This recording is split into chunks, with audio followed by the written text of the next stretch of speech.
I'll go here. Politicians some people thought might make a strong candidate for president.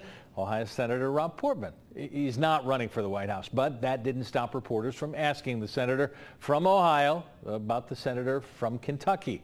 Local 12 News reporter Jeff Hirsch caught up with Portman as he toured a business in Harrison. Senator Rob Portman toured the JTM food processing plant in Harrison, but there was also food for thought in the 2016 presidential race. Portman would not take sides, stating simply that the expected Republican field, Rand Paul, Marco Rubio, Jeb Bush, will have a spirited debate which is good for the Republican Party and good for the country. Who knows, John Kasich may throw his hat in the ring. Portman's political hat is in the 2016 Senate race running for re-election. Portman said a poll showing him 9 points down to potential Democratic candidate Ted Strickland is very early and polls change. You know, it is a long time before the election.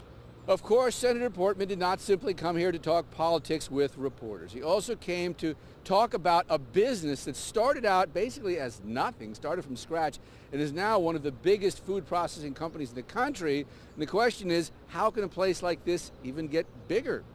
As a rule, government regulations do not benefit JTM and our growth efforts. So we talked today about the overregulation coming from Washington.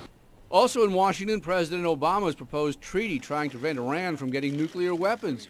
Portman said he hopes that treaty comes before the Senate instead of just having the president get final say. As it is now, and if it did come to the Senate as it is right now, would you vote for it? Well, I have some concerns. One of my big concerns is its enforceability. One, are you going to allow the kind of inspections that Iran has not allowed in the past?